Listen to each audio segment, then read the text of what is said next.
Good, happy Saturday evening. Is Saturday, November 15, 2025. I'm Riley King, and welcome to this Saturday evening edition of WRMK News 12. Let's get started with this Saturday evening edition right now. 2 killed, 1 injured in multi-vehicle crash on Route 3/11 bypass in Guilford. 2 people are dead and another was injured following a multi-vehicle crash Friday afternoon on Route 3/11 bypass in the Lakes region, according to the Guilford Police Department.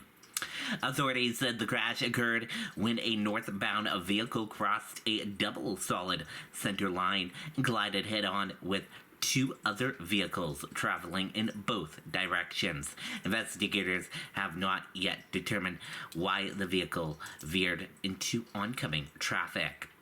Police identified the victims as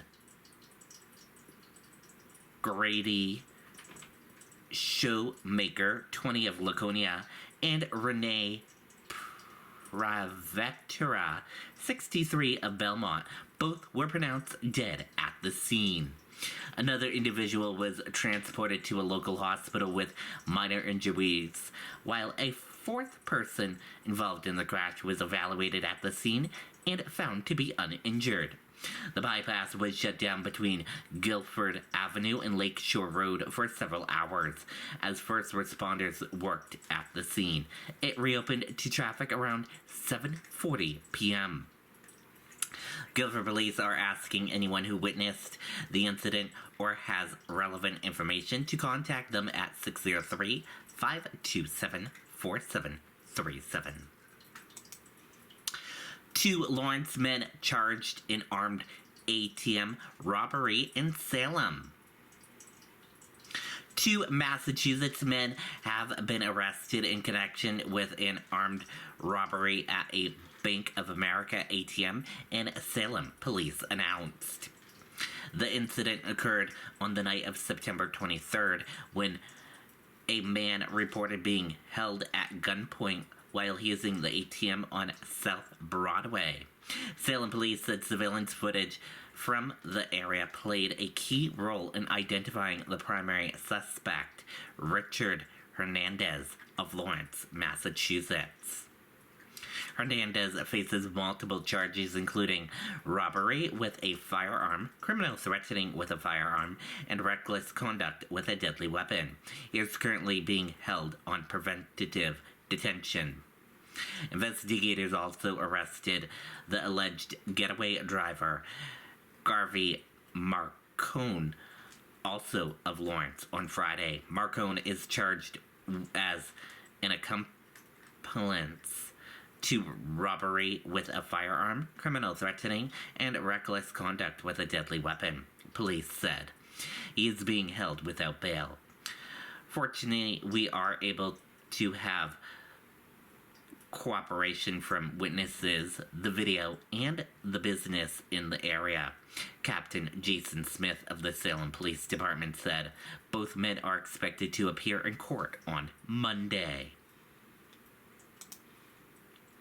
Shaheen defends a vote to end a government shutdown and inter-party criticism. Senator Jean Shaheen, a Democrat from New Hampshire, defended her decision to vote for the deal that ended the recent government shutdown during a New Hampshire Democratic Party's Eleanor Roosevelt dinner on Friday, responding to mounting criticism from within her own party. Shaheen and Senator Maggie Hassan supported the agreement despite Democrats' concerns that it did not include an extension of Affordable Care Act tax credits. Both senators have faced backlash from progressive activists and candidates who argue the deal surrendered leverage on a key healthcare priority.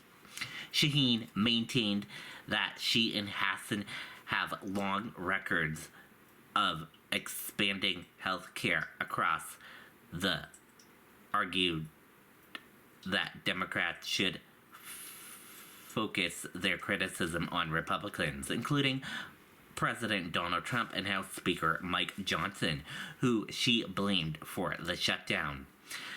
The disagreement also surfaced within her own family. Shaheen's daughter, Stephanie Shaheen, who is running for Congress in New Hampshire's 1st District, publicly stated she would have voted against the deal despite the split. The senators said the two discussed their positions ahead of time and remain supportive of each other.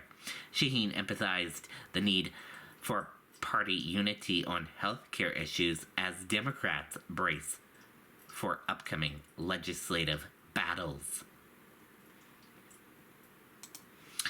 FAA eases flight restrictions as government reopens ahead of Thanksgiving travel surge. The Federal Aviation Administration began lifting nationwide flight reductions over the weekend, offering relief to travelers as millions prepare for the busy Thanksgiving holiday. The move comes as federal employees, including air traffic controllers and TSA agents, resume work and receive paychecks following the end of the longest government shutdown in U.S. history. And that does it for this Saturday evening edition of WRMK News 12. Thank you for tuning in and watching. Enjoy the rest of your Saturday evening, and I'll see you back here tomorrow for another broadcast. Good night and goodbye.